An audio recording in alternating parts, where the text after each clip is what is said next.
Hola, muy buenas noches. Les agradecemos mucho de parte del capítulo de la Sociedad Mexicana de Oncología de Campeche. Me presento, soy el doctor Fernando Ardison Zamora, cirujano oncólogo de adultos, gobernador del capítulo de la Sociedad Mexicana de Oncología en Campeche. El día de hoy nos dimos a la tarea de elegir un tema para incluir a todas las especialidades que convergen en la oncología. A una de ellas que realmente pues no es una especialidad que tomemos de forma regular en los hospitales en general. Sabemos también pues que existe una falta importante de este tipo de especialistas en la mayoría de los centros oncológicos de gran concentración, que es la oncología pediátrica. Por este aspecto nos dimos a la tarea de concertar una cita con los mejores oncólogos pediatras que contamos en el país. En este caso, pues la doctora Farina Reguín, que es nuestra jefa de servicio el 20 de noviembre, donde tengo el gusto de haber realizado mi subespecialidad, y con una compañera que también tuvimos el gusto de compartir tiempo con ella allá en el Centro Médico Nacional el 20 de noviembre, y ahora nos reencontramos pues nuevamente aquí en Campeche.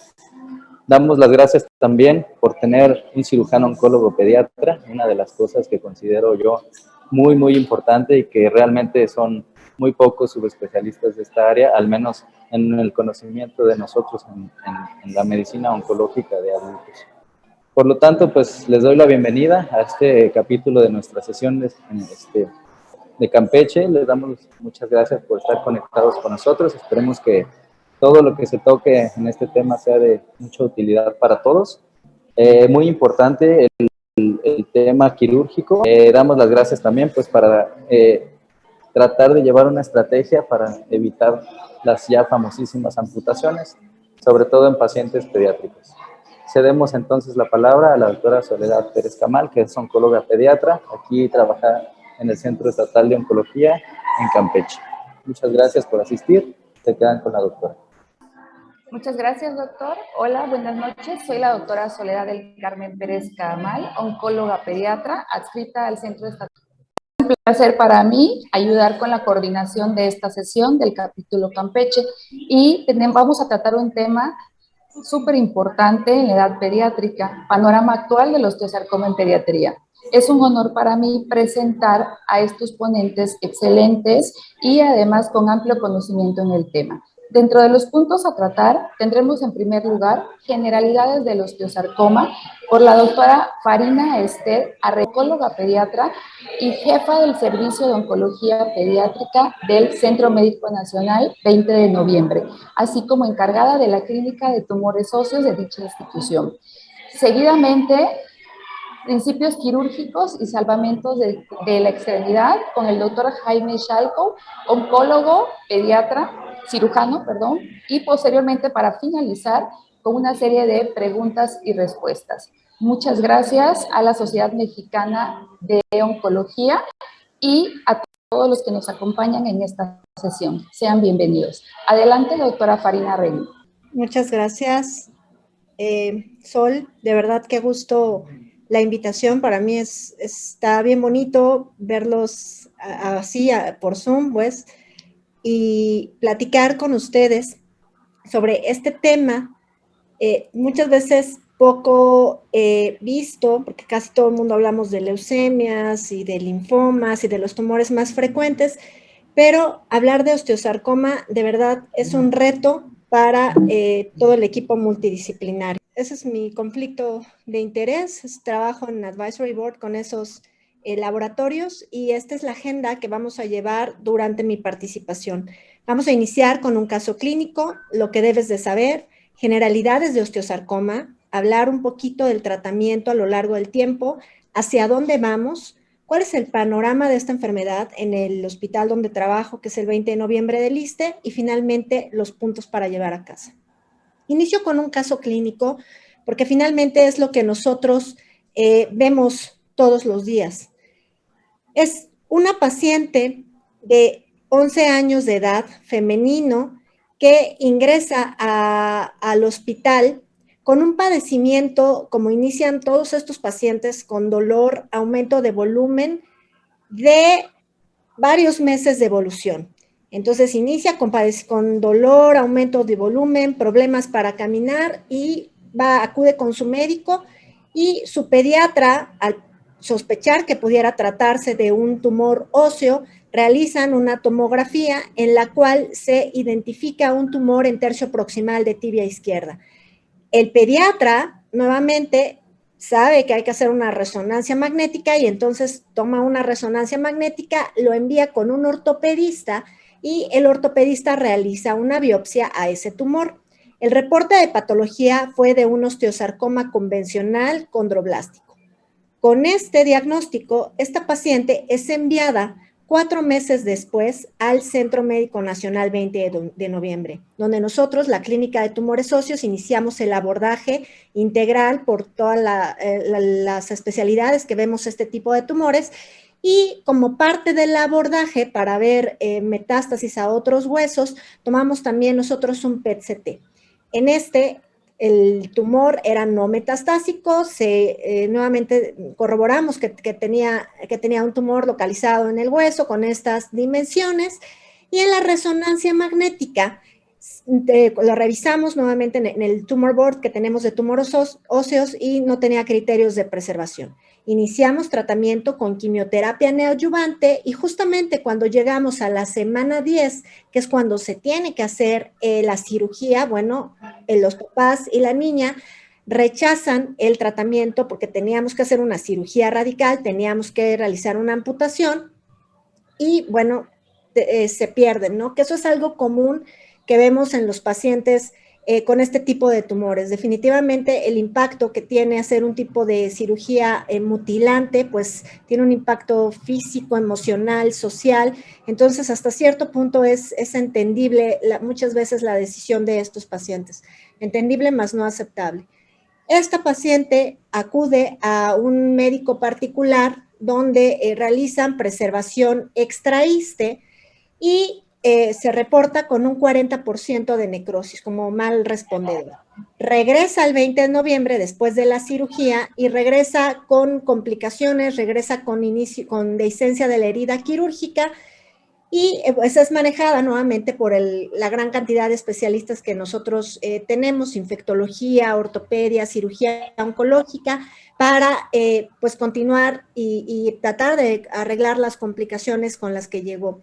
Continuamos el tratamiento con adyuvancia, nuevamente tratando de controlar la enfermedad, y la paciente nuevamente presenta complicaciones infecciosas, osteomielitis, y como la historia natural de la enfermedad de estos pacientes cuando se realiza una cirugía que no está indicada, pues presenta recurrencia local.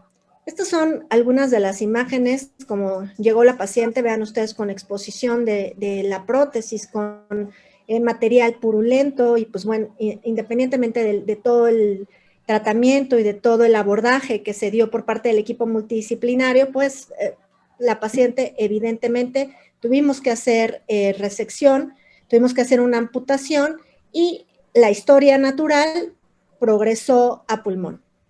Aquí nosotros, el servicio de cirugía oncológica hizo resección de las metástasis, considero yo a un buen timing, y nosotros iniciamos una segunda línea de tratamiento con gemcitabina, docetaxel y bevacizumab. Sin embargo, tratar recaídas de verdad es muy difícil, progresión, digo, todos nos hemos enfrentado a esto, y la paciente presentó nuevamente progresión tumoral a pulmón, nuevamente húmero, costillas, columna.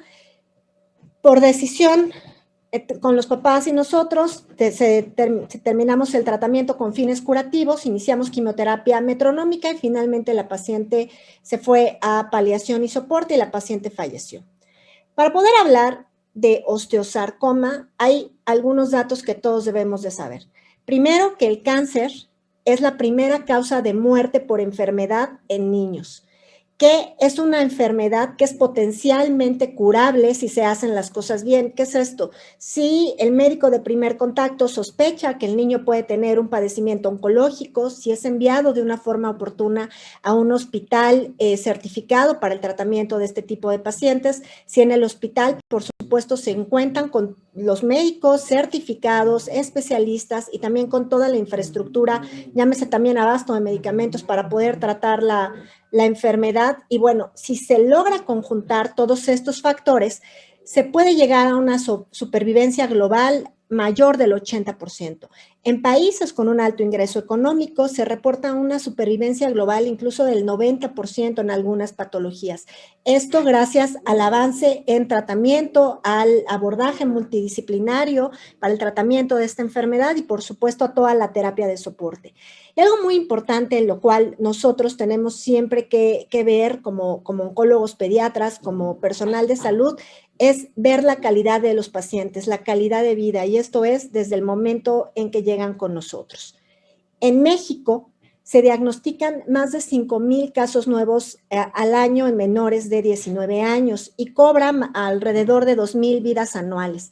Algo importante es que la tasa de mortalidad en adolescentes es mayor que en el resto de grupos etarios, prácticamente el doble. Entonces, ahí es un punto que todos tenemos que voltear a ver por qué nuestros adolescentes se mueren más que el resto de los niños, ¿no? Y bueno, yo creo que esto lo dejamos en el estacionamiento para a lo mejor alguna otra sesión sobre adolescentes y adultos jóvenes. Pero lo que es un hecho es que el abandono del tratamiento sigue siendo un serio problema en pediatría, sobre todo en adolescentes. Otra situación que tenemos nosotros en México es que existe poco personal certificado. Digo, oncólogos pediatras somos alrededor de 300, pero cirujanos oncólogos pediatras realmente son muy poquitos. Y no solamente estoy hablando de los cirujanos oncólogos, sino también del personal de enfermería que esté capacitado y que tenga una especialización en oncología pediátrica. Entonces, eso es un foco rojo que todos tenemos que voltear a ver. De ahí que la realidad que impera en nuestro país, pues dista mucho de lo que se presenta en hospitales o en países con un alto ingreso económico como Estados Unidos o Japón. La sobrevida global que se reporta a 5 años en México es alrededor del 56% versus un 80% que se reporta en países con un alto ingreso económico. Hablando ahora sí del osteosarcoma, el osteosarcoma es el tumor primario de hueso más frecuente en la edad pediátrica. Existen muchos subtipos, siendo el osteosarcoma convencional el más frecuente. Se reporta con una incidencia de 4.2 casos por millón en menores de 19 años y es ligeramente más frecuente en hombres que en mujeres. En cuanto a la edad de presentación, bueno, pues para fines que a nosotros nos competen, que es pediatría, pues es en adolescentes, en la segunda década de la vida, justamente que coincide con el mayor pico de crecimiento de los niños, ¿no? En cuanto a raza, es más frecuente en afroamericanos y en hispanos, a diferencia de en caucásicos. En pediatría, en la mayor parte de los casos no se presentan o no se identifican factores de riesgo que estén perfectamente bien asociados, a diferencia de los adultos, pero se ha visto que la predisposición a ciertos síndromes genéticos que tienen predisposición a cáncer, como síndrome de Li-Fraumeni, retinoblastoma bilateral hereditario, neurofibromatosis y algunos de estos, tienen mayor predisposición de presentar este tipo de tumores. En esta fotografía podemos ver una paciente con retinoblastoma bilateral hereditario y esto es importante para nosotros como oncólogos porque el seguimiento de este tipo de pacientes, una vez que hayan terminado el tratamiento del retinoblastoma, tiene que ser un seguimiento muy, muy especial, un seguimiento muy estrecho, porque sabemos el riesgo por la mutación de ERB que tiene esta paciente de tener un osteosarcoma cuando ella sea adolescente. Existen también otros factores que están relacionados con la presencia de esta enfermedad, como pudiera ser la talla alta, el antecedente de exposición a radiación, el antecedente también de exposición a antracíclicos, a ciertos alquilantes, a ciertos agentes virales y bueno, el osteosarcoma tiene predilección de presentación en la metáfisis de los huesos largos, presentándose generalmente en el tercio distal del fémur en un 43% de los casos, seguido de la tibia proximal y del húmero. El dolor es sin duda el síntoma cardinal más frecuente que pudiera presentarse en el 90, yo podría decir casi en el 100% de los casos, ¿no? Seguido de aumento de volumen, limitación de la función, claudicación intermitente y ya en estados avanzados, pues estos pacientes tienen síntomas constitucionales, incluso disnea y fiebre. El tiempo de que inician los síntomas a que son valorados se hace el diagnóstico de osteosarcoma es de 2 a 6 meses. Y algo importante es que al momento del diagnóstico, un 10 a 20% de los pacientes pueden llegar a tener evidencia de enfermedad metastásica visible por imagen al momento del diagnóstico. Sin embargo, tenemos nosotros que recordar que el 80% de estos pacientes tienen micrometástasis, que eso es algo fundamental para el tratamiento de estos pacientes. Micrometástasis en el 80% de los casos, principalmente a nivel pulmonar, lo que constituye un reto para el tratamiento de esta enfermedad. Característico, por supuesto, la presencia de material osteoide en patología. La realidad que llega a nuestros hospitales es esto. O sea, quisiéramos todos que llegaran con tumores perfectamente localizados para poder hacer preservaciones en la mayor parte de los pacientes, pero esta es la realidad, los pacientes llegan así. Entonces es cuando nosotros tenemos que voltear a ver y decir, ¿qué estamos haciendo mal? O sea, un paciente no puede llegar con estadios tan avanzados, ¿no? Donde prácticamente pues llegan para cuestiones paliativas. Entonces, pues también es un foco rojo para nosotros en cuanto a seguir preparando campañas de detección oportuna. En cuanto al abordaje diagnóstico, bueno, esto lo sabemos perfectamente por imagen, por laboratorio. Para valorar el tumor primario, dependiendo de la localización, el sitio local, una radiografía, AP comparativa, tomografía, resonancia magnética, y para valorar la extensión de la enfermedad, sabemos que el 80% de los pacientes tienen enfermedad micrometastásica y que el lugar de predilección es el tórax, radiografía, tomografía axial computarizada, y para ver metástasis hacia otros sitios, un gamagrama óseo o un PET-CT. El laboratorio, fosfatasa alcalina, deshidrogenasa láctica y, por supuesto, todo el abordaje de biometría hemática, química sanguínea, examen general de orina y todas las valoraciones por el resto de especialidades que tienen que ver a estos pacientes. Importante, no solamente oncología y cirugía tenemos que estar al pendiente de estos pacientes, ¿no? No solamente las especialidades médicas, tenemos que recordar que estos pacientes necesitan valoración por trabajo social, valoración por cuidados paliativos desde un inicio, no solamente cuando los pacientes se encuentran fuera de tratamiento. La valoración y el acompañamiento de cuidados paliativos tiene que estar desde un inicio. También algo fundamental es valoración por fertilidad para preservación de la misma. Y bueno, esto ya lo conocemos, son algunas imágenes, la radiografía, recordar que debe de ser comparativa en 2 proyecciones, donde vamos a evaluar prácticamente el patrón de destrucción, los bordes de la lesión, la zona de transición, si es corta o larga, la respuesta de la cortical, el tipo de mineralización de la matriz, la presencia de reacción perióstica y la extensión tumoral en tejidos blandos. La tomografía nos va a ayudar a evaluar la extensión de la enfermedad local y su relación también con estructuras anatómicas. Esta debe de ser contrastada y prácticamente va a definir los componentes intraóseos y los tejidos blandos. También podemos darnos una idea del grado de afectación intramedular, detectar también pequeñas áreas de matriz mineralizada y ubicar los vasos sanguíneos. Sin embargo, la resonancia magnética es el estudio de elección. Recordemos que en la resonancia magnética no hay exposición a radiación ionizante y es un muy buen estudio donde es posible evaluar el compartimento del origen de la lesión, su compromiso también con compartimentos adyacentes, evaluar también la extensión articular intraósea y extraósea, ver lesiones saltatorias y el compromiso de epífisis adyacente. La radiografía, bueno, como estas imágenes pues realmente son muy notorias y por imágenes en pulmón van a ser visibles en el 10 al 20% de los pacientes. Sin embargo, el estudio de elección para poder evaluar metástasis a nivel pulmonar sigue siendo la tomografía con cortes finos, simple, con el programa principalmente de Long Care, donde se hacen cortes súper finos para poder evaluar metástasis a este nivel. Para poder ver metástasis en otros lados, sobre todo en hueso, la tomografía ósea con tecnesio 99 es un muy buen estudio.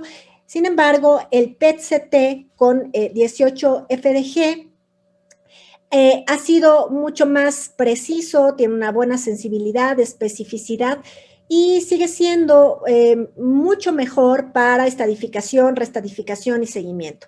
Recordemos que si tenemos niveles elevados de fosfatasa alcalina y deshidrogenasa láctica, pues el riesgo de recurrencia es mucho mayor.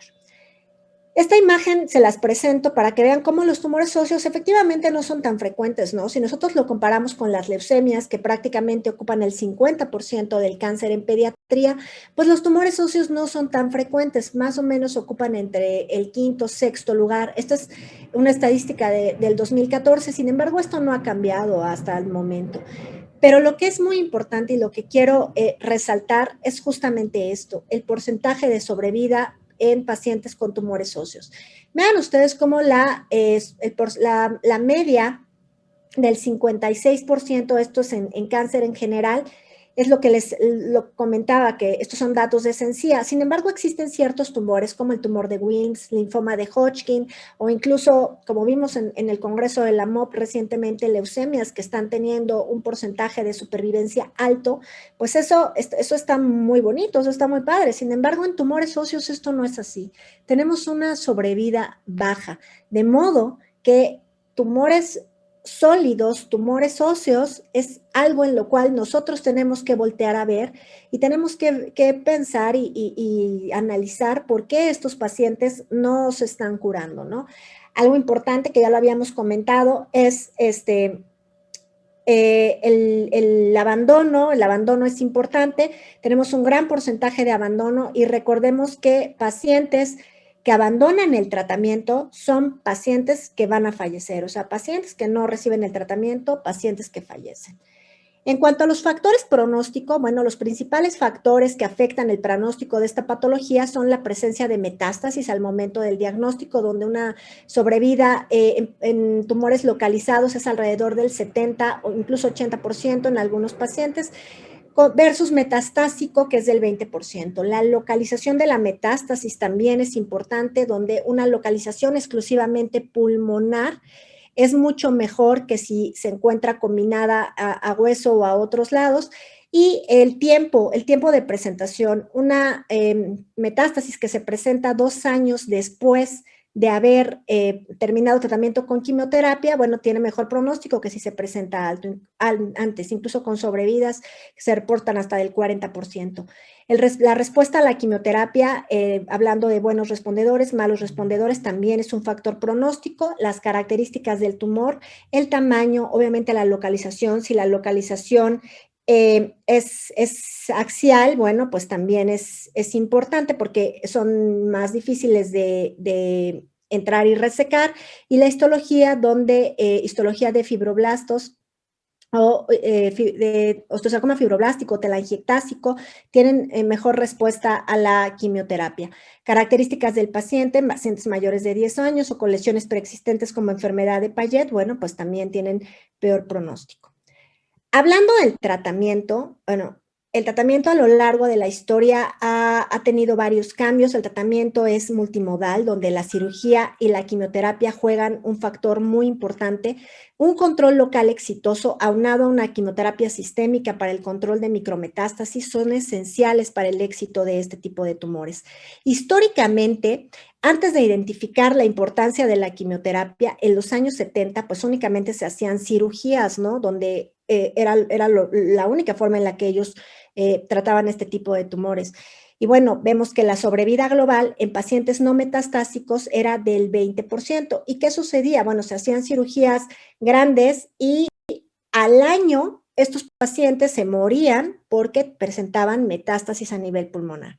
Sin embargo, a partir de 1970, cuando se incorpora la quimioterapia adyuvante, se vio que el empleo de un medicamento único o en combinación mejoraba de forma importante la supervivencia que se presentaba previamente. Incluso en un análisis retrospectivo realizado por la Clínica Mayo se reportan supervivencias alrededor del 40%.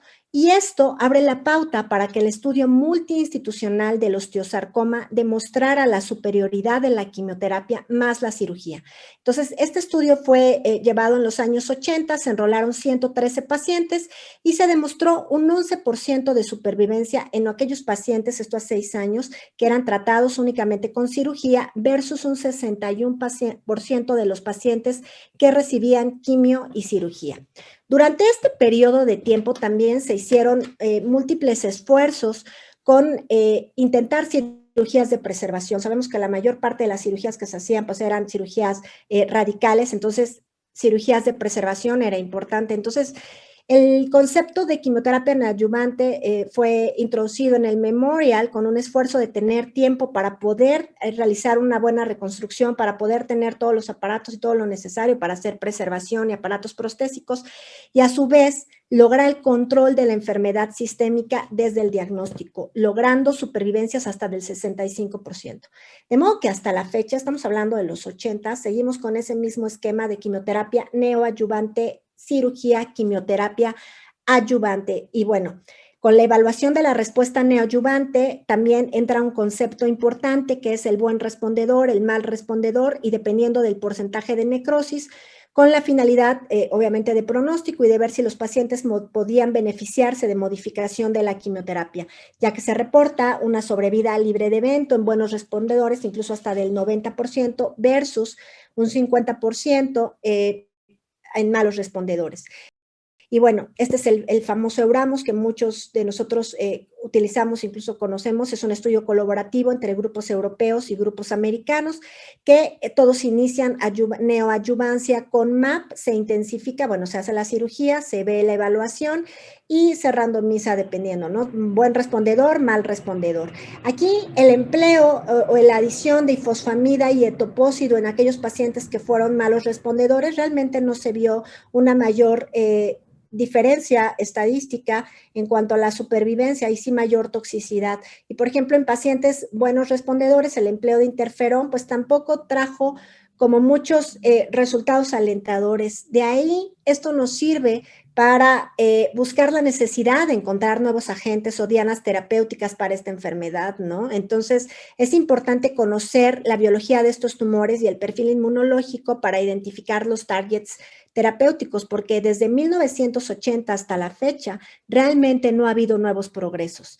Las recaídas, bueno, un 40% de los pacientes que recaen son en los primeros 24 meses, donde el principal sitio de recaída es a nivel pulmonar. La supervivencia posterior a la recaída es menor del 20% y por supuesto la quimioterapia que vamos a dar como segunda línea, pues no depende de la quimioterapia que dimos de primera línea. Sin embargo, una combinación de ifosfamida y etopósido pues ha demostrado tasas de respuesta en alrededor de un 30%. Gemcitabina con docetaxel también ha tenido respuestas objetivas.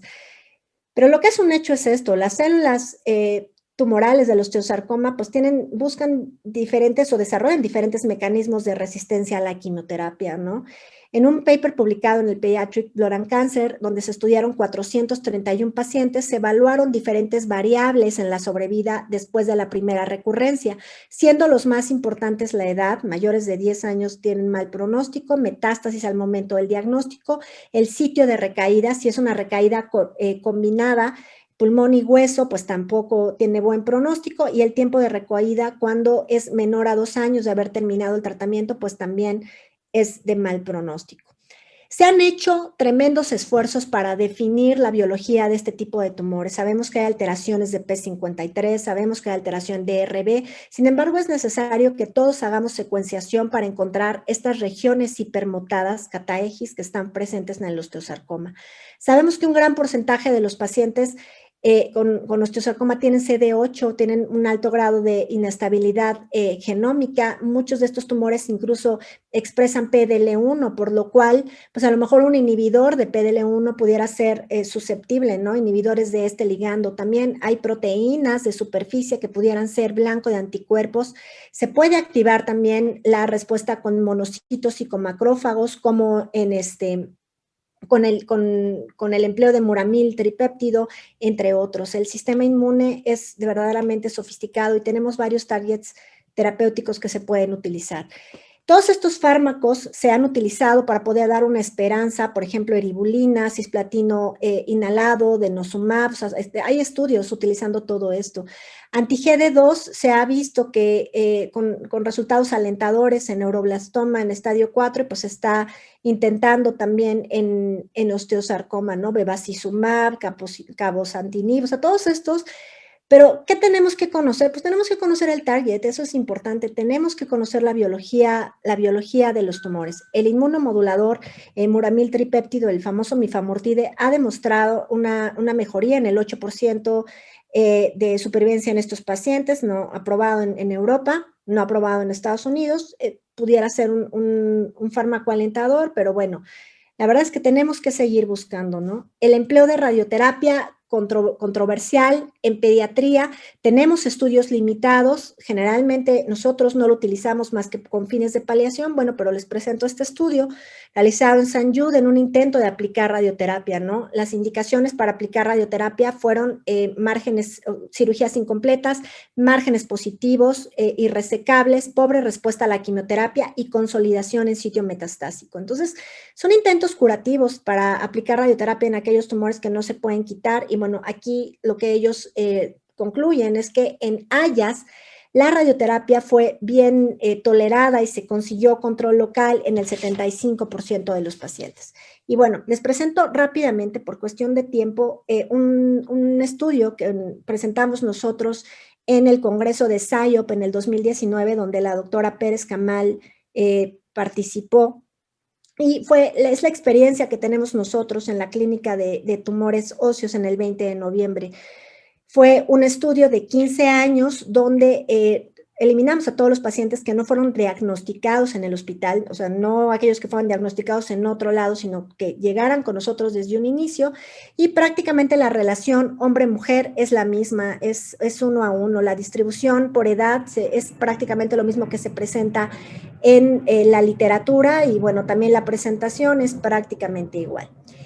Aquí, importante, el tiempo de diagnóstico promedio sigue siendo de 4 meses y aunque hemos estado empleando nosotros y dando campañas de detección oportuna, pues no hemos podido mucho incidir en este tiempo. Y bueno, esta es una gráfica de cajas donde lo que ustedes pueden observar es justamente en el cuartil 2, en el cuartil 25, vemos como un 26% de nuestros pacientes han llegado en menos tiempo. Si nosotros lo comparamos, aquí dividimos por cuatrienios y lo comparamos en el periodo del 2009 al 2013, pues bueno, hemos logrado que lleguen un poquito antes, pero la verdad es que los esfuerzos siguen siendo en ocasiones como inútiles porque no hemos logrado mejorar esta detección oportuna y pues seguimos con un abandono al tratamiento incluso del 24%. Entonces,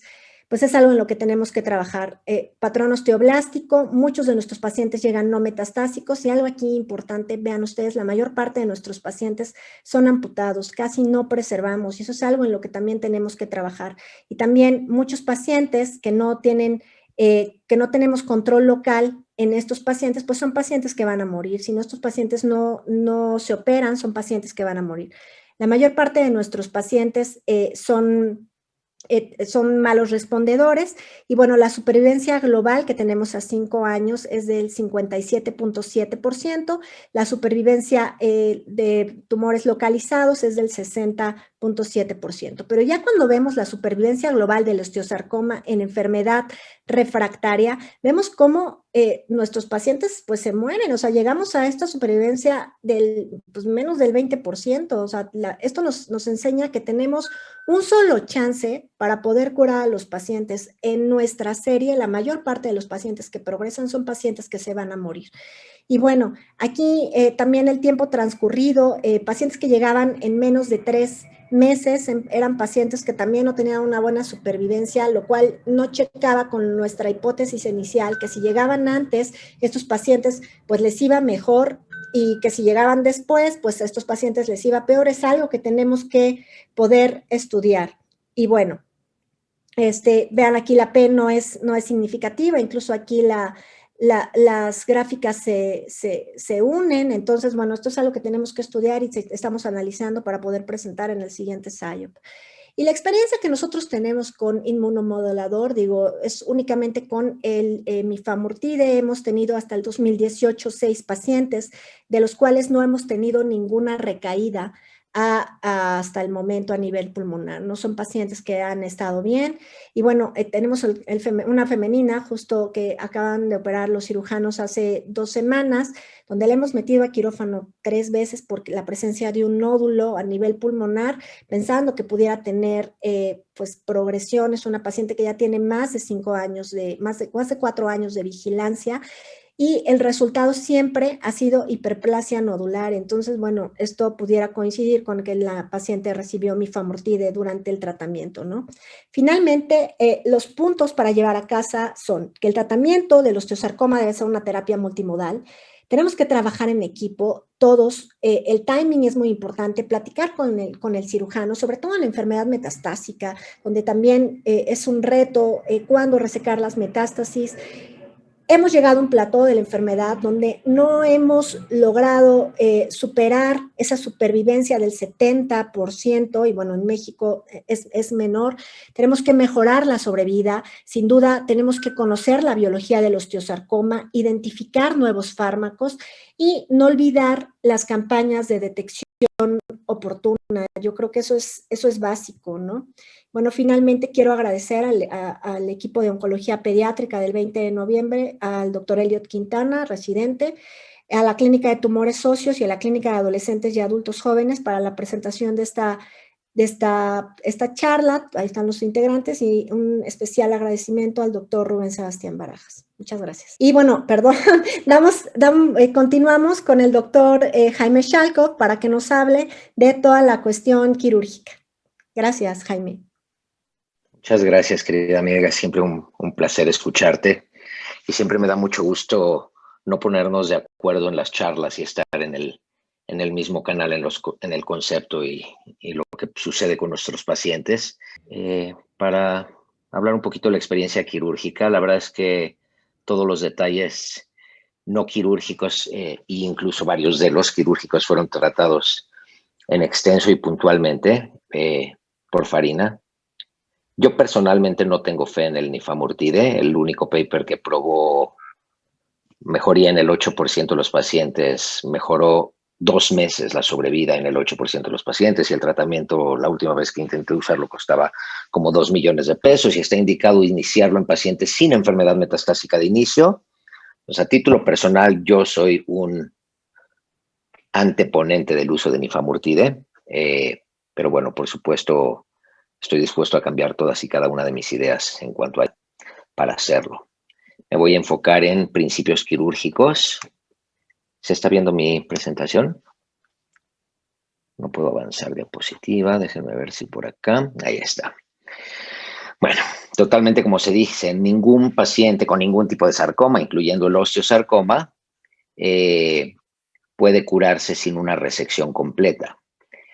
Una vez dicho esto y recalcando la importancia del cirujano, sabemos que es una enfermedad sistémica. Un segundo. Gracias.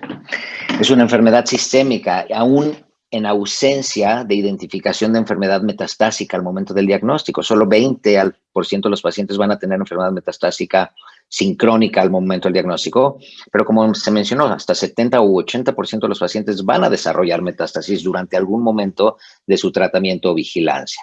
Esto significa que los pacientes los estamos viendo de inicio con enfermedad micrometastásica no detectada por imagen, y por ende la enfermedad debe ser tratada como una enfermedad sistémica. Sabemos que una enfermedad quimiosensible y por ende siempre lleva neoadyuvancia. Esta es una pregunta clásica de examen de consejo de cirugía oncológica pediátrica. Recibes un paciente con un tumor óseo en el fémur distal, adolescente, pospico de crecimiento, pulmón limpio, lo biopsias, te confirman que es un osteosarcoma, lo mandas a quimioterapia o controlas el primario. Y la primera respuesta lógica sería controlar el primario. Muerto el perro, se acabó la rabia.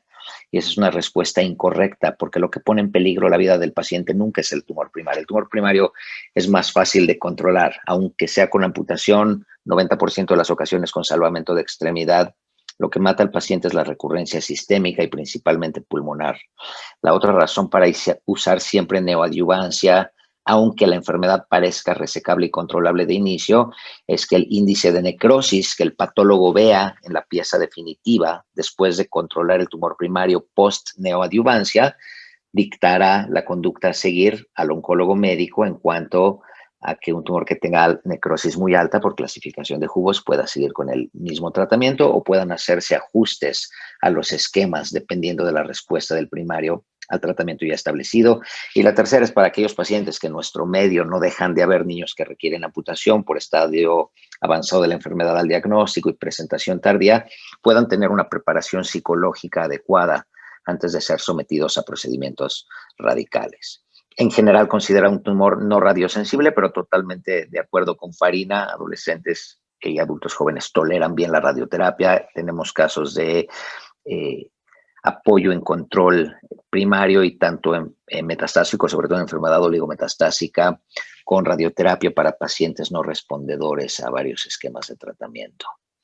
Como principio quirúrgico, nosotros consideramos que la biopsia debe de ser hecha por el cirujano que está encargado del control definitivo del primario y de la enfermedad metastásica.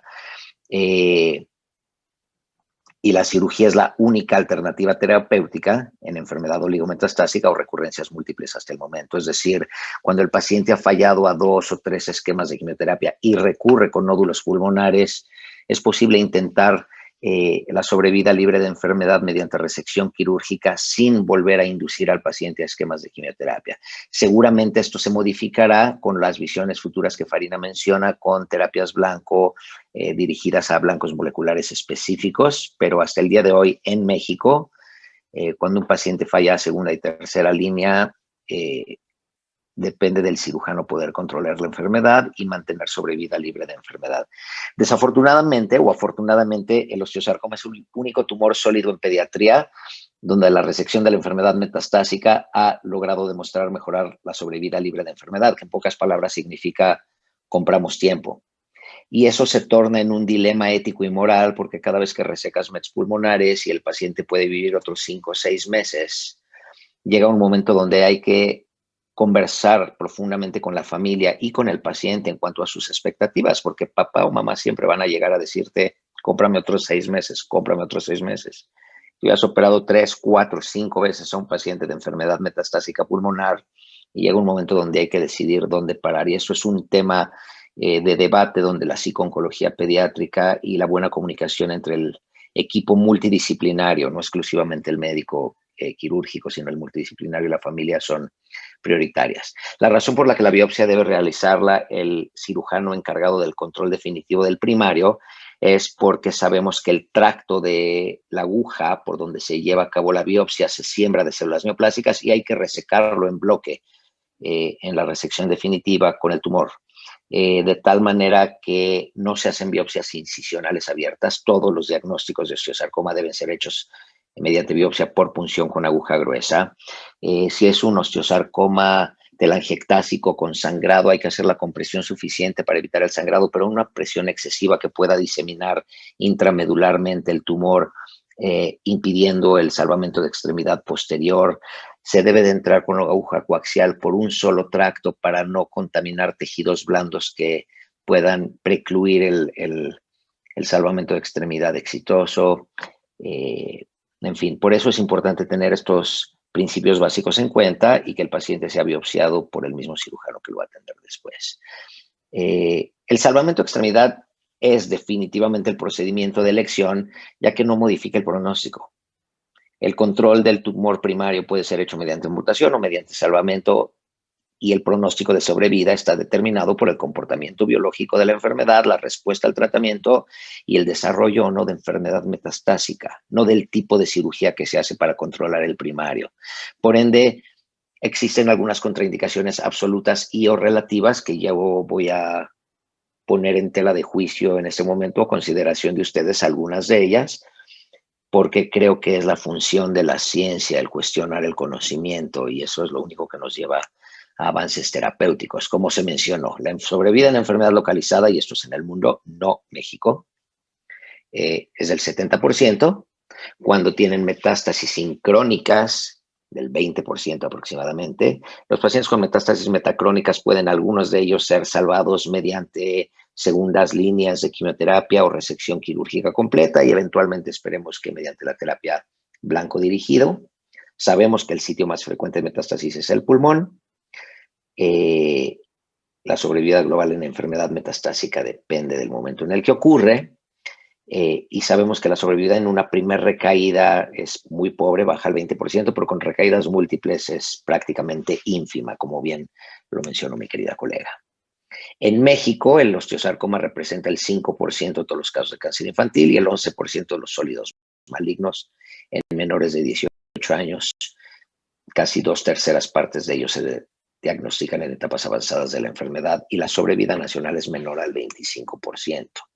Aquí pueden ver cómo en tumores óseos arriba del 60% se diagnostican en grupos clínicos 3 y 4 y es el tumor sólido de peor pronóstico de todos los analizados. Esto es un análisis hecho en Cencía, Salud de Infancia y Adolescencia, Secretaría de Salud Federal, en casi 19,000 menores de 18 años mexicanos con confirmación histológica de cáncer.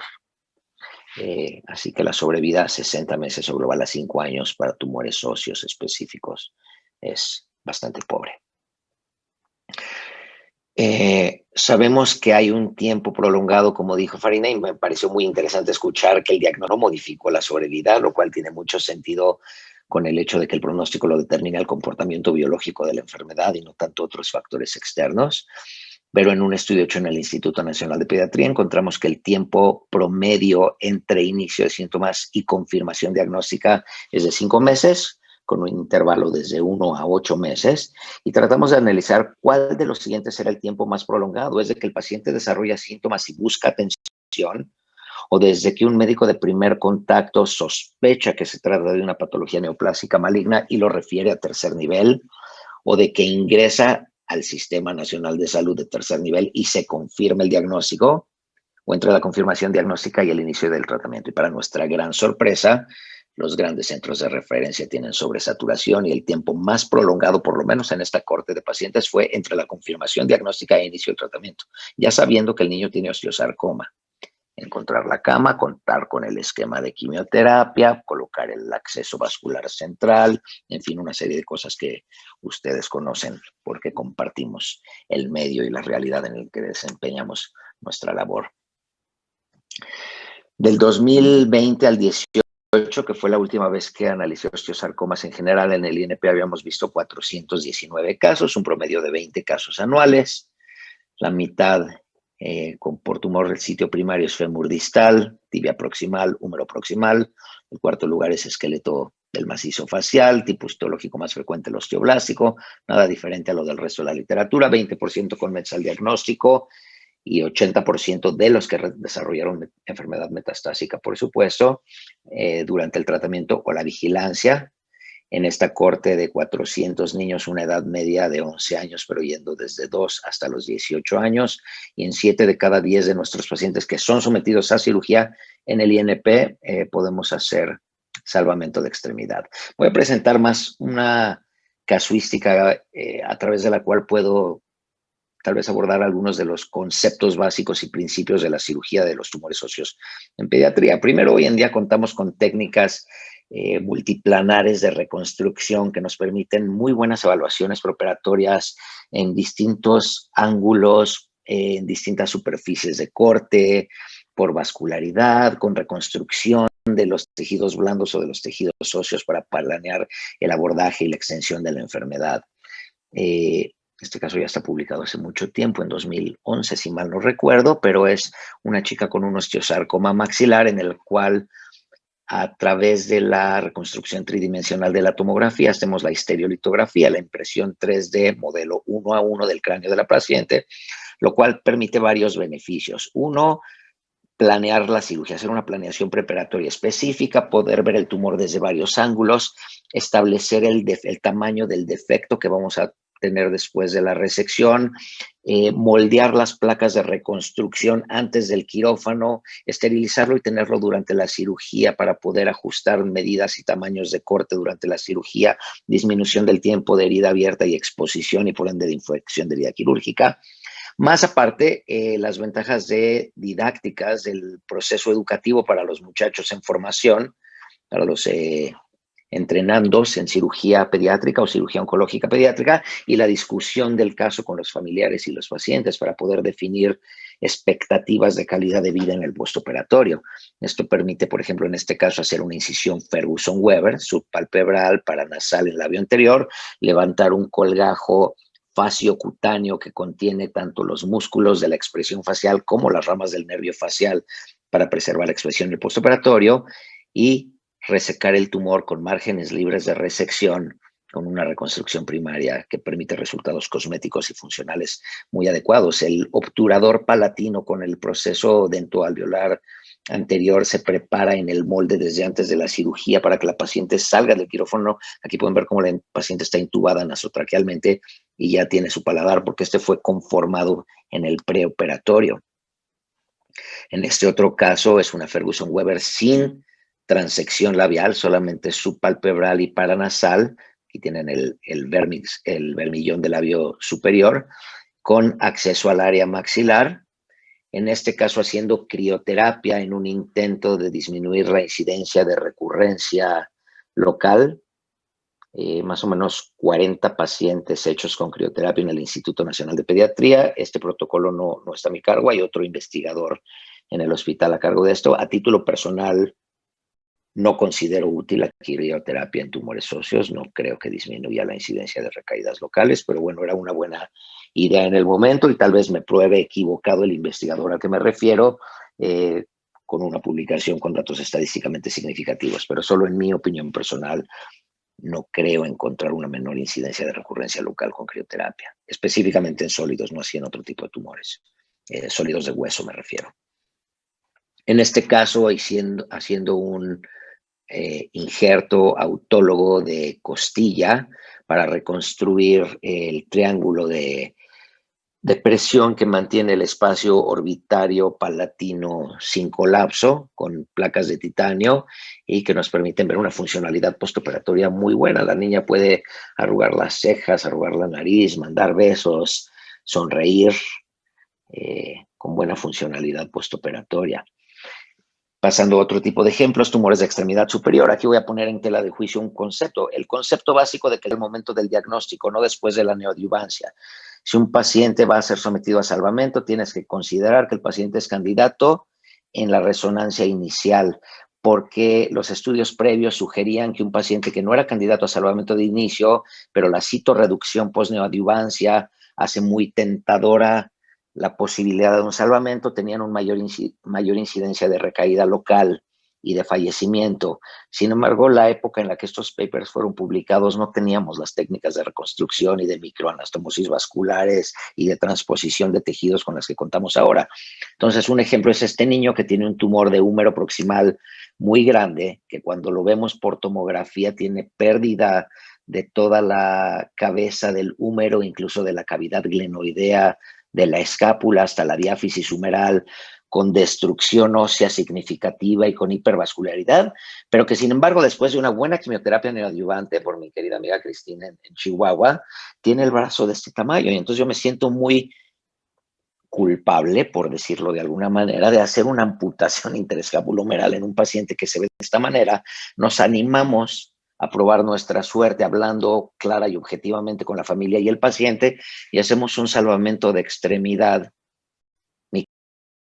vascularizado además, que resulta que funciona muy bien y que nos permite colocar una prótesis. Resulta que esa prótesis funciona también al grado que el niño comienza a hacer ejercicio, tiene rehabilitación de la extremidad y la utiliza con tal fuerza que fractura la prótesis y nos llega 1 año y medio de vigilancia después con una prótesis de titanio partida en 3 porciones. Aquí está la cavidad glenoidea, aquí está la cabeza del húmero perdida y esa es la original diáfisis del húmero. Le colocamos una nueva prótesis y el niño trabaja con su padre que es albañil en el estado de Chihuahua. Tiene el brazo derecho que el izquierdo, pero funciona. Y el niño tiene hoy en día 2 años y medio de seguimiento, el joven, debo decir, no el niño, y va a trabajar con su padre utilizando ambos brazos. Entonces, a esto me refiero con que creo que todo el conocimiento es cuestionable. Este es un chico de 12, 13 años, si mal no recuerdo, 2013, que tiene un osteosarcoma osteoblástico convencional de la unión externo-clavicular del lado izquierdo, al cual le resecamos el tumor con los mismos principios quirúrgicos, margen libre de resección, biopsia medular transoperatoria para confirmar que el sitio de transección es negativo para neoplasia, un primer reemplazo con placa de titanio que se aprecia en el postoperatorio inmediato y que permite al niño tener movimiento del brazo y clavicular. Claramente el movimiento del hombro no depende de la clavícula es una estructura de sostén de la cintura escapular, pero el niño pues, lleva una vida normal. Este niño después crece y le suplantamos esa placa de titanio por un peroné microvascularizado, con lo cual el chico hoy en día mide 1,88, juega en el equipo de básquetbol del colegio americano, lleva una vida normal, me saca como 3 cabezas de inferior, desde el hecho de ya no hacer amputaciones radicales, y debo ser honesto, este caso en particular no es un osteosarcoma, este caso es un sarcoma sinovial, pero la técnica quirúrgica puede aplicarse a cualquier tipo de sarcoma de extremidad. De tal manera que en lugar de hacer amputaciones más radicales, con el hecho de tener márgenes libres de 2 centímetros de resección con canales medulares limpios en transoperatorio, nos permite hacer, en este caso, una amputación de tipo chop-art, que es dejando el calcáneo y los cuneiformes, y el paciente camina de manera normal. Esta es una tibia proximal en un chico de 16 años, donde ahorita estamos usando en todos los pacientes neuroestimulador para evitar la neuropraxia, la axonotmesis y la neurotmesis, la lesión nerviosa periférica durante la manipulación de los tejidos. Estamos usando verde de indocianina para determinar los límites de resección, quide de compresión para evitar sangrado transoperatorio, ¿no? El manguito inflado en el muslo arriba para que el tejido, el campo quirúrgico se vea limpio, nos permita poner la prótesis, el quide lo inflamos y lo desinflamos para evitar la neuropatía postisquémica por dejar un torniquete inflado por 3 horas, cada 50 minutos lo liberamos por 5 minutos y lo volvemos a inflar mientras dure la cirugía.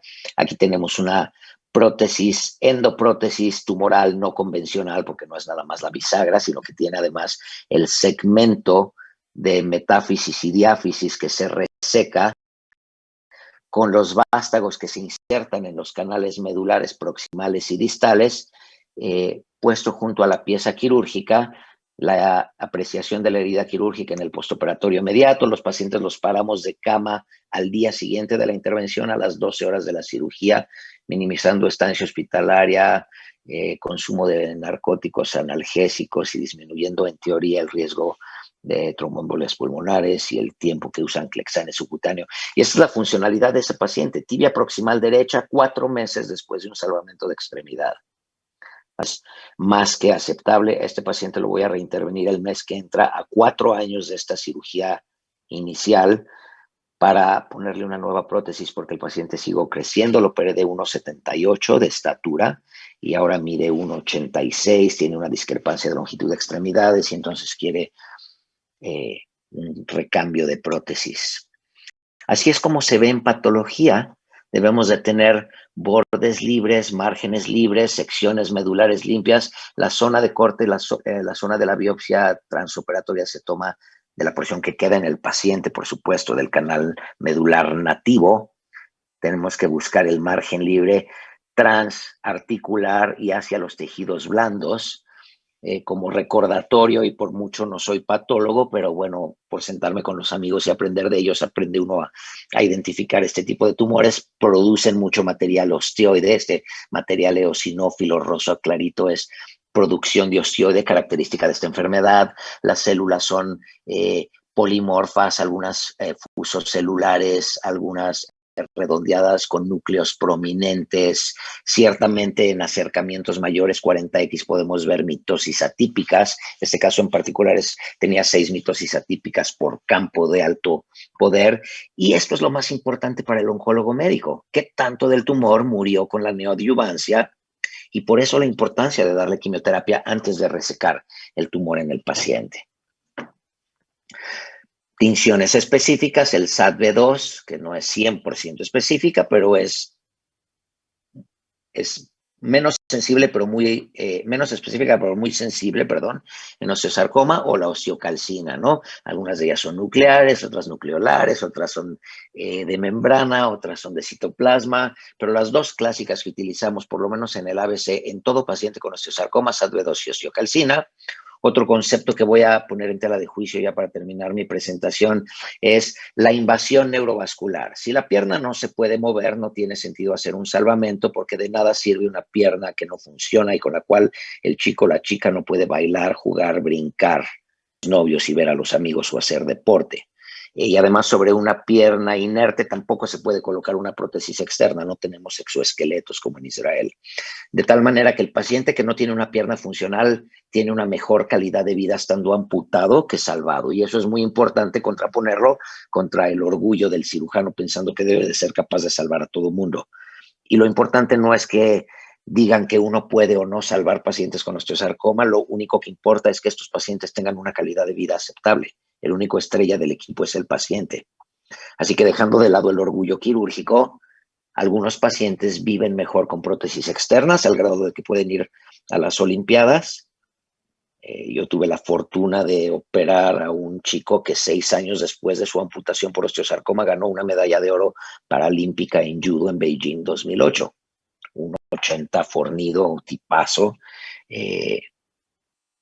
Entonces, si el nervio no funciona, no es posible hacer salvamento. Pero la teoría y los libros dicen que si la vena o la arteria están tomadas por trombos neoplásicos, tampoco es posible hacer salvamento y tiene sentido pensar que si no hay flujo y perfusión de oxígeno a la extremidad, pues una pierna esqueletonizada o momificada tampoco es funcional.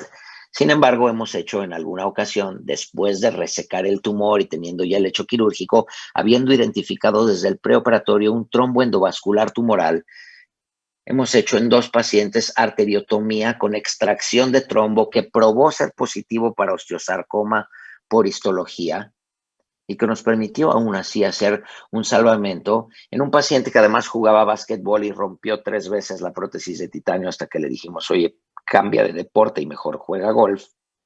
Y ahora el chico juega golf, tiene 23 años. Entonces, en mi opinión personal, y bromeando en mi experiencia de 2 casos, que no se puede siquiera llamar una experiencia, pero creo que el concepto de invasión neurovascular puede ser cuestionado y creo que la invasión nerviosa es una contraindicación absoluta para salvamento de extremidad, pero que el trombo tumoral intraarterial es una contraindicación relativa para el salvamento de extremidad. El salvamento en la porción distal de la tibia es muy difícil porque es una zona de poca diámetro y de poco espacio que aguanta mucho peso. Podemos cargar todo el cuerpo sobre un solo tobillo. Entonces, no tenemos espacio donde meter una prótesis y tenemos que tener una zona de reconstrucción que nos permita el cargar los 50 o 60 o 70 kilos del paciente sobre un diámetro de 10 centímetros cuadrados en un tobillo. Entonces, en este caso, lo que hicimos fue resecar tibia y peroné. Aquí tenemos un tumor de la tibia distal por arriba de la metáfisis, y lo que hicimos fue resecar el peroné del lado contralateral de la pierna sana izquierda, partirlo en 2 y usar 2 colgajos microvascularizados de peroné sano contralateral reparando la tibia y el peroné. El aparato por fuera es un Ilizarov para quitarle carga y transmisión del peso a la pierna, pero el paciente se puede parar después de un par de meses de la cirugía y lo importante es que al terminar y quitar el aparato, el peroné se corta acá, la tibia se corta acá, preservamos la arcada de la articulación del tobillo, preservamos la placa de crecimiento en la metáfisis distal y del peroné contralateral sano la mitad se utilizó de manera microvascularizada para reconstruir la tibia y la otra mitad se usó con un fijador interno y placa con tornillos para reconstruir el peroné, de tal manera que tenemos 2 postes de sostén que permiten la carga, evitando así la amputación en este paciente. ¿Qué sucede con enfermedad metastásica? Hacíamos toracotomías posterolaterales, ya sea simultáneas o diferidas, pero esto no nos gustaba, operar al paciente de un lado, dejarlo descansar una semana, operarlo del otro lado, porque nos alarga mucho el tiempo para el reinicio de quimioterapia. Personalmente a mí no me gusta la esternotomía media porque encuentro técnicamente difícil el abordaje de las lesiones posteriores y basales y sobre todo las reintervenciones, ¿no? Las adherencias fibrosas y cicatrices en una segunda esternotomía, porque debemos considerar que estos pacientes tienen recaídas múltiples y requieren reintervenciones constantes. La toracoscopía no la considero útil porque hay que palpar las lesiones pequeñitas y la pérdida de la sensibilidad táctil con toracoscopia proscribe esta técnica. Claro, esto está puesto en tela de juicio nuevamente ahora y creemos que en algunos casos seleccionados sí es factible hacerlo, pero decidimos probar una técnica de trasplante corazón-pulmón en adultos, que es la toracotomía anterior bilateral o la toracotomía en almeja. Comenzamos a hacerla con transección external, ligando la arteria mamaria interna y teniendo entonces el mediastino y ambos campos pulmonares en un solo campo quirúrgico. Y después nos dimos cuenta que sobre todo en niños más pequeños, con laxitud ligamentaria y estructuras óseas más flexibles, podemos hacer toracotomías anteriores bilaterales sin transección external y que esto mejora tanto la apariencia cosmética como el manejo del dolor postoperatorio, liberando el ligamento pulmonar inferior. Es posible evertir el pulmón y sacarlo del tórax y trabajarlo por fuera y podemos encontrar lesiones apicales, basales, posteriores, mediastinales. Es un solo procedimiento quirúrgico. El dolor postoperatorio es similar a cualquiera otra de las técnicas de abordaje al tórax para metastasectomía pulmonar de cualquier origen etiológico o histológico. Permite la exploración completa y simultánea de ambos pulmones y nos acorta el tiempo de recuperación para la quimioterapia. En nuestra primer corte de 37 pacientes operados por toracotomía anterior bilateral, el 90% reiniciaron quimioterapia entre 7 y 10 días de postoperatorio. Y quiero compartir un video de un caso muy selecto donde podemos poner en tela de juicio el hecho de abordar a un paciente por mínima invasión. Si el periodo de latencia entre el control del primario y la aparición de una enfermedad metastásica o del control incluso de la enfermedad metastásica torácica y después de un año aparece un nódulo único subpleural, es posible abordar ese caso mediante mínima invasión, porque ese paciente, como lo demostró Farina, con sus casos con mifamurtide, puede no tratarse de un osteosarcoma. Entonces, estamos comenzando a utilizar verde de indocianina, que es una molécula fluorescente con afinidad por la hemoglobina, que se fija a las zonas hipervascularizadas. Entonces, van a ver en este video, estoy yo de espaldas, con la cámara dentro del tórax. Cuando inyectamos la molécula fluorescente, todo el tórax se pone verde, pero conforme dejamos que fluya la indocianina a través de las estructuras, nos damos cuenta que los nódulos pulmonares adquieren una fluorescencia verde que los distingue del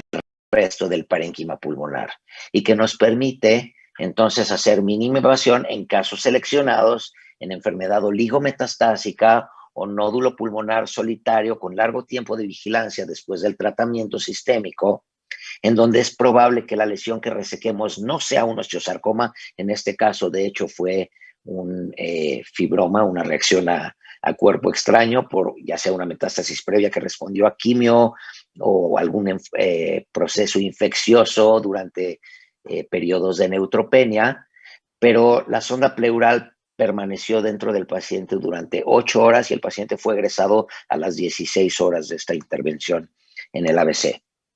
Cualquier cirujano que diga que no tiene complicaciones, no debemos creerle, ¿verdad? Todos los que operamos tenemos complicaciones, tenemos exposiciones de prótesis, tenemos que quitar prótesis infectadas, que hay que usar antibióticos intravenosos, tenemos que poner colgajos microvascularizados, TRAM, de recto anterior del abdomen con espaciadores cementados para mantener la pierna y el espacio preservada en lo que controlamos una infección durante meses y meses enteros antes de repetir un salvamento con una nueva prótesis. Y tenemos que estar abiertos a cambiar nuestras ideas y a escuchar a los demás y a trabajar en conjunto con ortopedia, con cirugía plástica, con psico-oncología, con rehabilitación, en apego a los tiempos que el oncólogo médico sabe mejor que nosotros el momento adecuado de la intervención, y en comunicación estrecha con la familia y con el familiar. En ocasiones, la cirugía paliativa no se trata de paliar solamente el dolor. Si la niña no puede respirar y no puede comer y va a pasar un cumpleaños y quiere tomar un trozo de pastel con sus amigos y le da pena que la visiten en su domicilio porque escupe trozos de osteosarcoma fétidos y coagulados, está indicado hacer cirugías grandes, con maxilectomías, con injertos cutáneos en paladar, incluso con maxilectomías radicales. Esta es una chica con retinoblastoma bilateral, exenteración orbitaria bilateral, con un osteosarcoma maxilar como segunda neoplasia, que fallece por osteosarcoma, pero que no le permitimos que tenga dolor, ni dificultad respiratoria, ni ansiedad, ni falta de aire, ni secreción purulento sanguinolenta constante a través de ambas fosas nasales. Le hacemos cirugías grandes. Este chico no aceptó la amputación de entrada y llega 6 meses después con miasis, con necrosis. No se puede ni parar al baño a las 3 de la mañana por el peso del brazo y por el dolor que el movimiento le ocasiona. Y hacemos una desarticulación interescápulo-torácica, incluyendo clavícula, escápula y todo el brazo, que por lo menos le permite al niño sonreír por primera vez en meses, ir a ver un entrenamiento de su equipo de fútbol preferido, no que tenga muy buen gusto futbolístico el muchacho, pero bueno, se le permite ir a ver un entrenamiento de su equipo de fútbol y estar con su familia para tener una muerte digna. Entonces, la cirugía paliativa no se refiere a hacer lo mínimo indispensable para que el paciente muera, se refiere a hacer lo que sea necesario, independientemente de la envergadura del procedimiento quirúrgico, para el que el paciente tenga una muerte digna.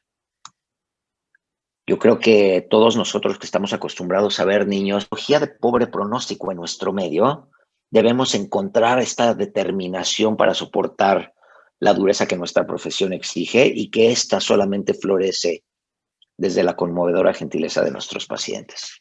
Muchas gracias.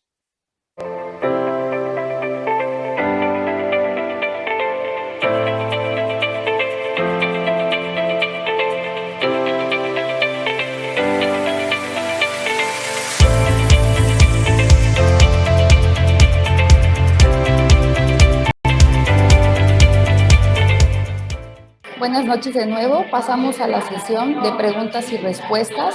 De antemano, muchísimas gracias. Nos han enviado muchas preguntas. Por cuestiones de tiempo, no se van a poder responder todas. Iniciamos con la doctora Farina Arreguín. Tenemos una pregunta con respecto a su caso clínico. Nos pregunta el doctor Juan Carlos Link. ¿Qué esquema de quimioterapia de neoadyuvancia se utilizó en este caso con tanto retraso en el tratamiento?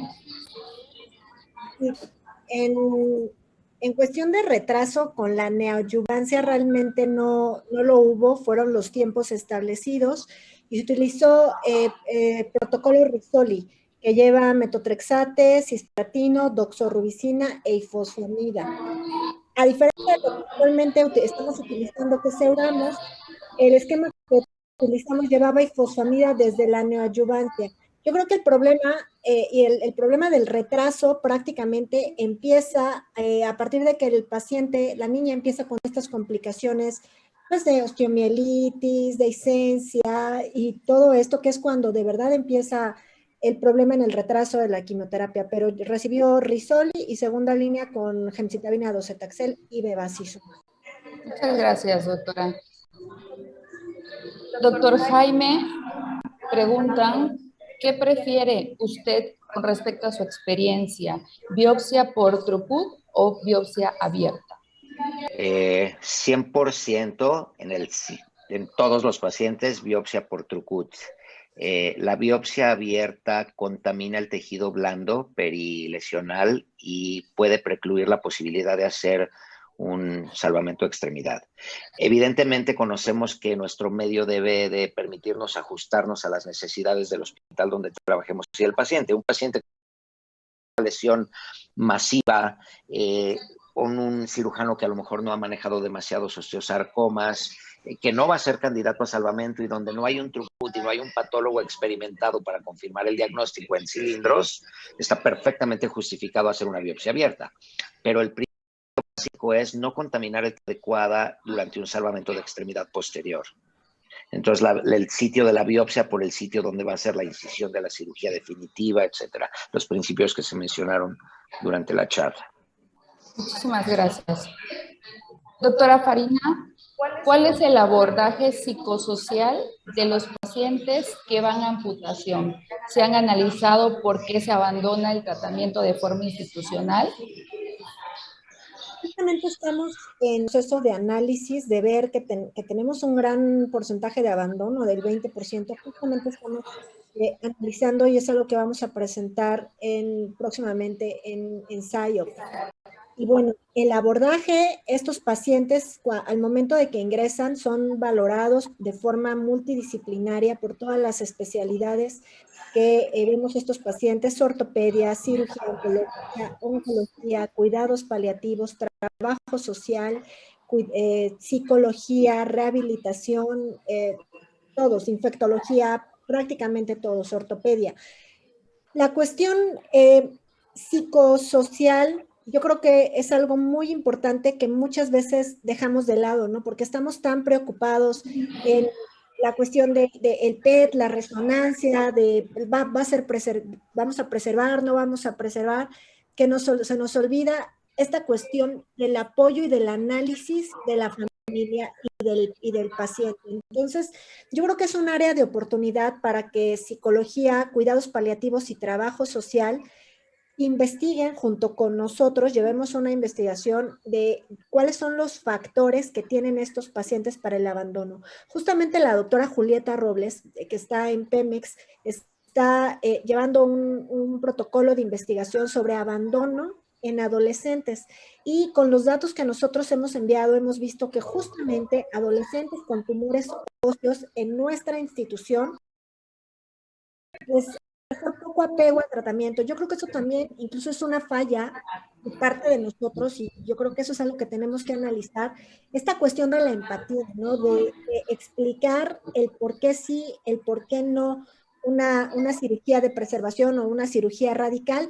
Y también, escuchando ahorita la experiencia de Jaime, pues trabajar de forma conjunta, ¿no? No es solamente el ortopedista, sino tiene que ser un manejo conjunto, plástica, ortopedia y cirugía oncológica, para poder dar la mejor atención a estos pacientes, de evitar en medida de lo posible estas cirugías mutilantes.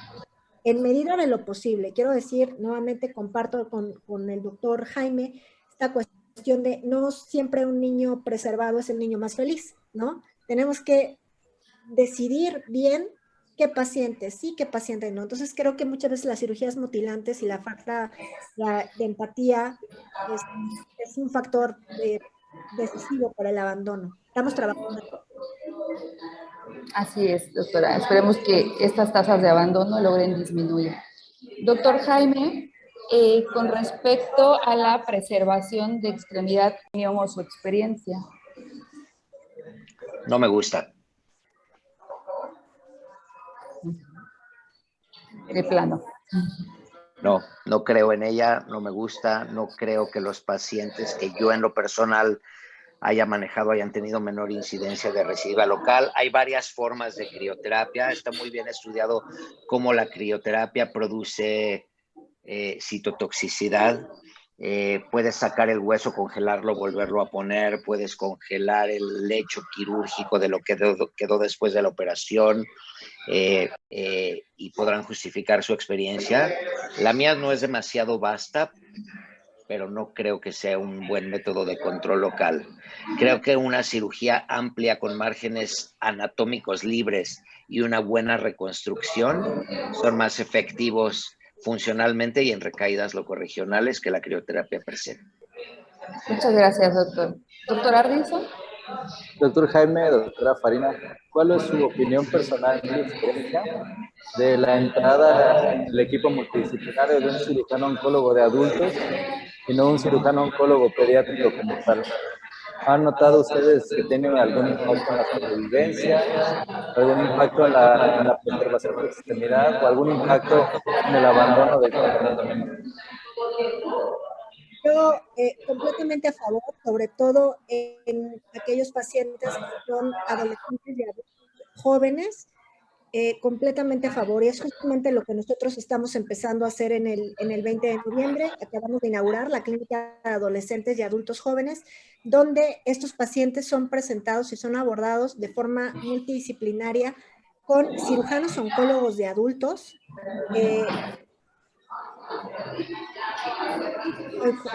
con ortopedia. Bueno, se necesita muy buena comunicación, se necesita un training especial, se necesita trabajo en equipo y sobre todo ponernos de acuerdo. Yo completamente a favor en Ayas.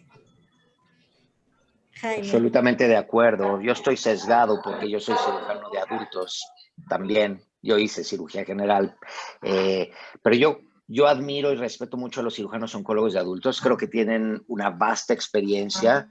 Creo que tienen muchos más casos que operar que nosotros los pediatras. Y el otro punto es que creo que los cirujanos pediatras perdemos al paciente en un momento de su seguimiento cuando nuestras instituciones a partir de los 14 o 18 años ya ni siquiera nos dejan tener a los pacientes ahí. Tenemos que transferir a una institución de adultos y creo que un equipo de transición que incluya médicos de adultos y pediatras es la mejor alternativa para acompañar a estos pacientes a una transición a una vida larga y duradera, efectiva. Y la realidad de nuestro medio es que hay más cirujanos que pediatras y entonces yo creo que un cirujano de adultos puede perfectamente entrenarse y ser un miembro indispensable del equipo multidisciplinario de los niños. 100% a favor y de acuerdo. Yo quisiera agregar, ¿puedo hacer una intervención? Sí, adelante, adelante. Yo quisiera agregar algo muy importante, que es justamente el trabajo, no solamente del cirujano oncólogo, sino, no sé, ¿tú qué opinas, Jaime? Entrar en conjunto ortopedia y cirugía oncológica, ¿no? Digo, obviamente cirugía plástica también, pero esa comunicación, este trabajo debería de ser así en la mayor parte de los hospitales para lograr, pues, cirugías exitosas. No sé si para ti ha sido como difícil esta comunicación en mi hospital, no lo sé con ustedes. He trabajado en hospitales en los que es difícil, estoy totalmente de acuerdo. En el ABC, donde hago la mayor parte de mi práctica en este momento, que no tenemos por mucho el volumen del Instituto Nacional de Pediatría, pero hacemos unos 8 salvamentos al año. Todos los casos se discuten en grupo multidisciplinario, onco, psicología, hasta trabajo social, nutrición, pero la intervención quirúrgica se planea desde el preoperatorio con modelo de recología plástica, cirugía oncológica, anestesia, rehabilitación, terapia intensiva para cuidado postoperatorio. Todos, el 100% de los casos, los discutimos y planeamos qué va a suceder con ese paciente antes, durante y después de la cirugía. Aunque en ese caso en particular no vaya a intervenir el plástico con una microanastomosis o aunque vayamos a amputar y no vayamos a poner una endoprótesis tumoral no convencional, lo que estamos haciendo es el ejercicio de que el equipo está conformado por todos estos miembros y eso nos ha dado mucha certeza y mucha comunicación y mucha amistad y mucha capacidad de alinear sobre la marcha cuando algo brinca en cirugía, equipo siempre para todos los pacientes. Totalmente de acuerdo. Que justamente eso es lo que quisiéramos replicar, no solamente en el centro del país, sino en el resto de la República, trabajar con estas unidades funcionales para dar una buena calidad y tener, pues, outcomes exitosos, ¿no? Y bueno, yo quisiera reconocer el trabajo que ha hecho la doctora Araceli Castellanos. Hasta el momento ella formó el Grupo Mexicano de Osteosarcoma hace unos años, en un afán justamente de homogeneizar estos conocimientos y de acercarnos a todos los involucrados en el tratamiento de estos pacientes. Ojalá y podamos en algún momento pues volver a continuar con estas juntas, con estas sesiones del Grupo Mexicano de Osteosarcoma, y bueno, es reconocer el trabajo y los intentos que se han hecho por parte de grandes maestros, ¿no? Gracias. Si me permiten, yo me uno a ese reconocimiento y quiero poner a consideración de todos los compañeros de la audiencia que me llamó hoy el maestro Rivera Luna, uno de los decanos, el decano de la oncología pediátrica del país. Hay un nuevo donativo porque tenemos un programa donde niños vulnerables de bajos recursos pueden ser atendidos en el hospital ABC sin costo para la familia y para el paciente. Y hoy nos avisaron de un nuevo donativo que nos permite 20 niños nuevos durante este 2021. Así que si alguno de ustedes tiene un paciente que crean que sea candidato a salvamento y su equipo quirúrgico en el hospital no haya desarrollado esta experiencia, sus cirujanos son más que bienvenidos a venir con nosotros y hacer el procedimiento aquí en el hospital sin costo para el paciente y regresando con ustedes con el absoluto respeto que esto merece como médicos tratantes del niño a la quimioterapia adyuvante después. Lo pongo a consideración de ustedes en la mejor de las intenciones, como consejo, como compartir, como programa de entrenamiento para residentes o adscritos quirúrgicos y en la mejor disposición para beneficio de todos nuestros niños mexicanos. Gracias. Muchas gracias, doctor. Esas son muy buenas noticias. Nuevamente agradezco a todos los que nos enviaron sus preguntas, sus comentarios, sus felicitaciones para los ponentes, para la sesión, y una disculpa por no poder exponerlas todas. Muchísimas gracias, doctora Farina Reguín. Es un honor compartir micrófonos con usted. Muchísimas gracias, doctor Jaime, por compartir su experiencia y sus conocimientos. En nombre de la Sociedad Mexicana de Oncología, capítulo Campeche, agradecemos a todos ustedes que participaron en esta ponencia y, por supuesto, a todos los que estuvieron como audiencia. Muchísimas gracias y buenas noches.